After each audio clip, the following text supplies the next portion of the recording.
Welcome to Beer Untapped with Perry Miller, the podcast. I'm joined by Seth. Hey, welcome, guys. Thanks for finding us on the internet. Now, these shows originally aired on Brookings Radio, but now they're all here for your enjoyment. I hope you like it. There you go. Sit back, enjoy the show, relax. Let us know if you want to see anything on future shows. As we said, this comes out live in the Brookings area, but enjoy this archive episode. Beer Untapped with Perry Miller. Welcome to Beer Untapped with Perry Miller. This week, Glassware. One of the best things you can do for your craft beer, pour it in a glass. Do put your craft beer in a glass. I have a preference to drink all my beers out of a glass. There's a couple times that I'll drink it out of the bottle or out of the can.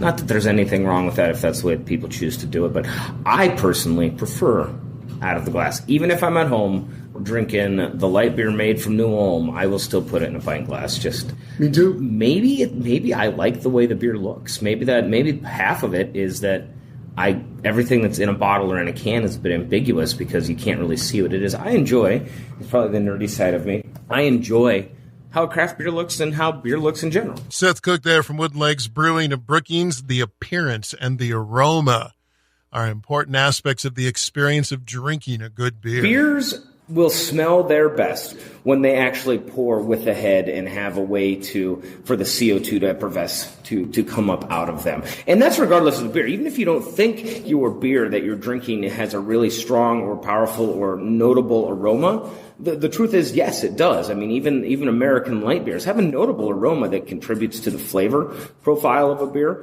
When you drink it out of a can or drink it straight out of the bottle, I mean, that's not a wrong way. I'm not going to tell you you're drinking your beer wrong, but if you do have the chance to pour it into a cup, I think it will change. Even that very same beer will change the experience on that beer. So you want to be able to see the beer. That's why I like clear glassware. I like to see how it looks. I mean, that seems like a kind of a geeky thing, but that's the truth. I like to see the bubbles in it.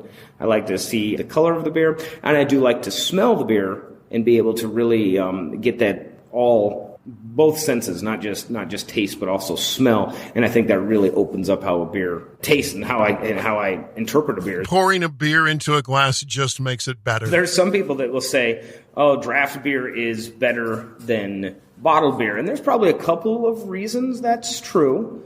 But even if you compared draft beer versus just drinking from a bottle beer, they're fantastically different. But if you take that bottled beer and pour it into a cup just as a draft beer is poured, you're going to get a lot closer to that experience. There's still things that are done to bottled beer sometimes that they just require it to be different. But grab a glass, pour it in. More Beer Untapped right after this.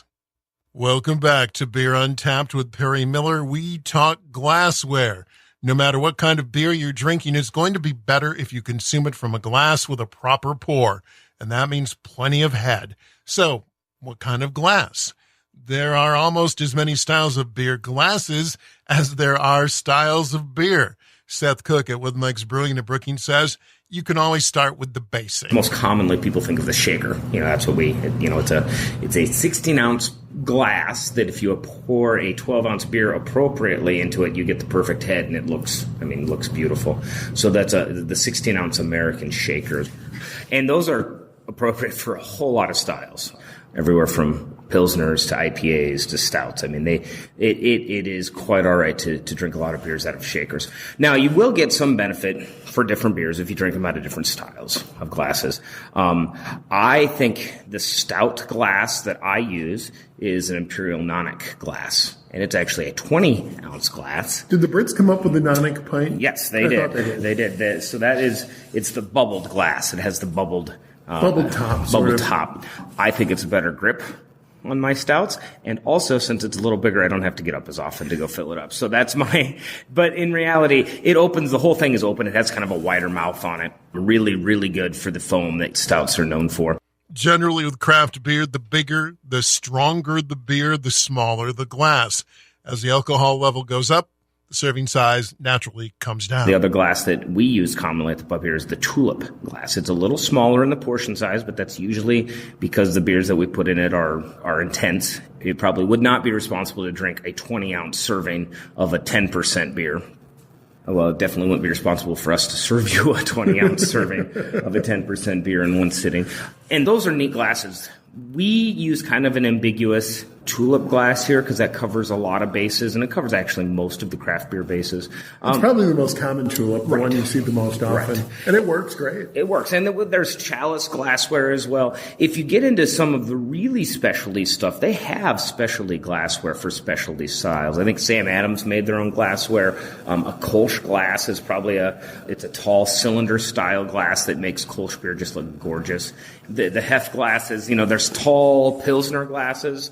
In my private collection at home, I have probably one of every type of those glasses. Yeah, same here. And I like to use them, and I like to use them not only for the theater of it, but there's some mechanical value in just how it looks, but also there's some ways that it can intensify the flavor. Craft beer geeks can get a bit nerdy when it comes to glassware, but they don't hold a candle to beer lovers in Belgium, where they will serve the beer not only in the appropriate style glassware, but actually labeled by the brewery. The brewery will provide the glassware for the bar. And if you were to, say, order a certain type of Pilsner that has been popular that night and none of the glassware has been washed or is available for it, the bartender there will tell you to order something else because they will refuse to sell you said Pilsner or said Lambic or whatever it is in the glassware that's not labeled by the brewery. And I like that. That's fun.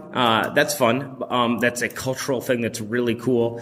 Probably won't see that here at Wooden Legs. I definitely will serve you a Wooden Legs Brewing Company logoed glass, but we're not gonna have a certain logo on every single brand. Styles of glassware and collecting craft beer glassware can be a blast, but if you're just starting out on the craft beer adventure, don't worry too much about it.